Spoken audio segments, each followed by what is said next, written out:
Hello, everyone. This is Ben Morales, your personal financial coach, and welcome back to my channel where we teach you how to quickly and efficiently pay off debt, beat the banks at their own games, and continue to build generational wealth for you and your family. And today's video is going to cover a question that I was asked recently, and I did a previous video showing or explaining what happens when the mortgage rates drop and you start to reconsider or consider a refinance. And today is the graph of the two things that it costs you as a consumer when you do that. Those things are going to be the cost of the interest rates, and the second thing is going to be the cost of time. So this graph today is going to show that. So let's get started. Here's what I did to begin.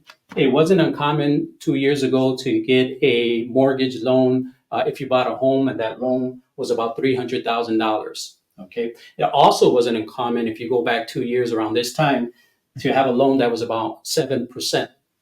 So what I did is I calculated a loan based off of $300,000 at a interest rate of 7%, and that payment is $1,995.60.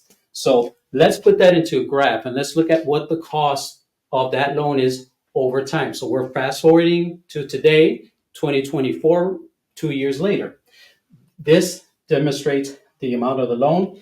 This side demonstrates the years that it takes to pay off that loan and what happens in that time frame. So let's begin. We have this represents loan balance.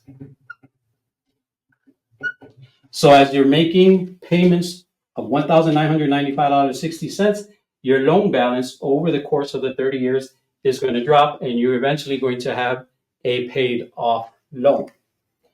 That's number one. Now, let's draw another line. Okay, right around there, more or less. Okay, what this line represents is the time that it's taking you, right? So these are time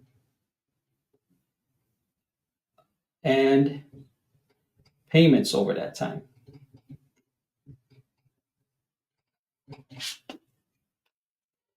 In between where these axes meet is something very, very powerful. And let me get my green marker, and that's this.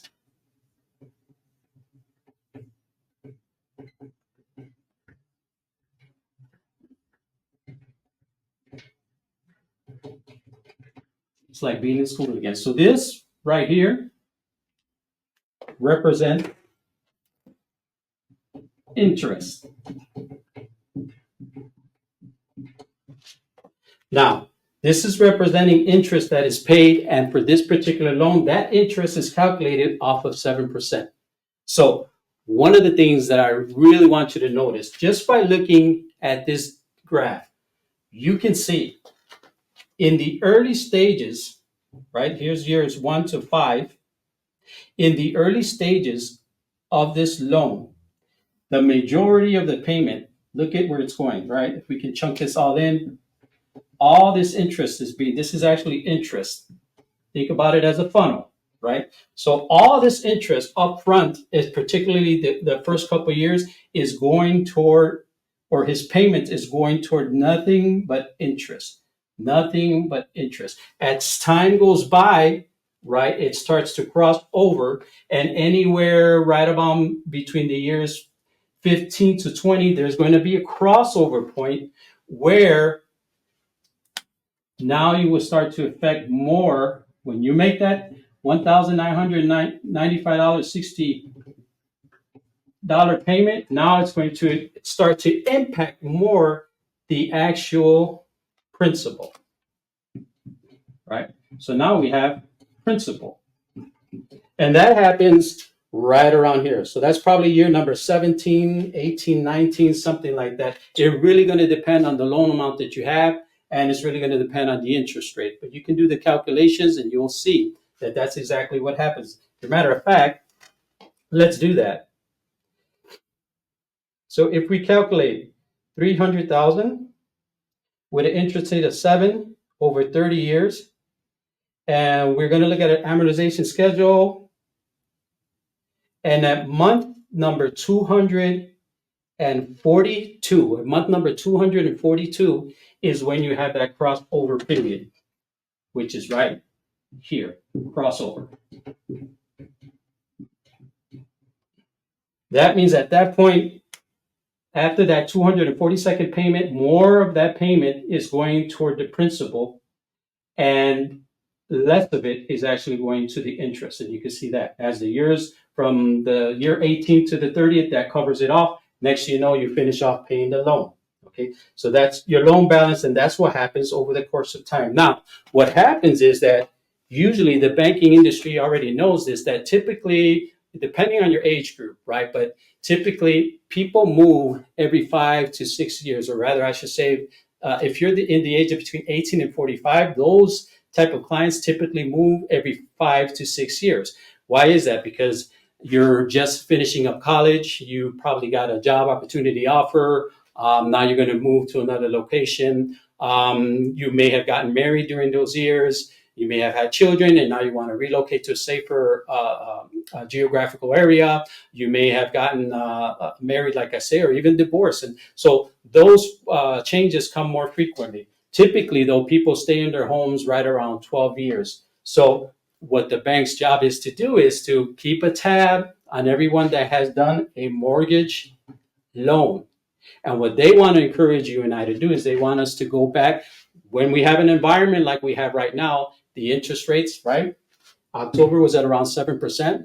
Now the interest rate is dropped. I believe it's like 6.5%, and it's going to continue to drop. Well, they want to encourage borrowers to go out and do exactly that. So typically, right around year number 3, 4, 5, what will happen is we'll be encouraged to go back to the bank and do a refinance.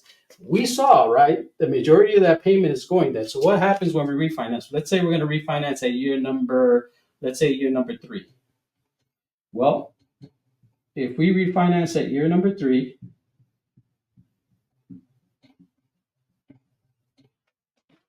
there's an imaginary line right here. So if we look at this, let's fill in that line. Now, what happens is this becomes 0, and this time kicks in all over again. So now you're at year 0, and somewhere around here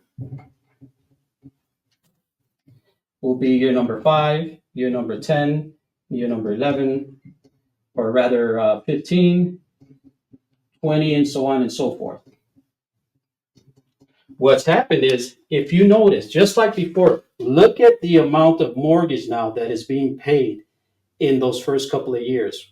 Why? Because during year 3, you did the refinance, so that's zeroed out, right? That particular old loan, and now you started the cycle all over again of paying a higher degree or a higher portion in interest, and that time frame that you're going to take paying off that interest is going to recycle and start all over again. So it really doesn't matter the interest rate. It's how you borrow that makes a great, great difference. It's how you borrow. So imagine how much interest and how much of your cash flow is being eaten up in the beginning years because of this particular process. And every time you refinance, this is exactly what's happening. And so that's why, again, the banks right now are encouraging people to go out and get their refinances. But the true cost of this is, right, your interest cost and then the time of your payments, because you're going to start that process all over again. So what's the answer to this? You might be asking yourself, how do I get out of this? What's the right answer? What's the best way to actually pay my home? Well, there's other products that you can use to actually do this. So I would talk to your bank, number one, and see if they offer a home equity line of credit. And in particularly, if it's a home equity line of credit that is in the first position. Those loans, the way they're designed, they're not amortized like this type of loan is.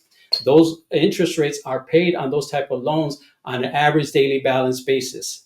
And so in the next coming video, I'm going to cover exactly what that looks like as well. I want you to stay tuned for that. So there you have it. I hope you really enjoyed this. Again, this is what the banking system is designed to do, to get you to come back in and do a refinance and start the process all over again. And honestly, what it creates is an environment where you never get out of paying off your mortgage. And typically what happens for anyone that's in the time frame of the years, they actually incur more debt throughout these years. They get into loan debt, they get into school debt. When they have children, they get into all of the kinds of credit card debt as well. So it's not beneficial for you to fall into this trap every single year and go through it over and over. So for other videos like this, I want you to share, subscribe, and hit that notification bell so that way you're alerted.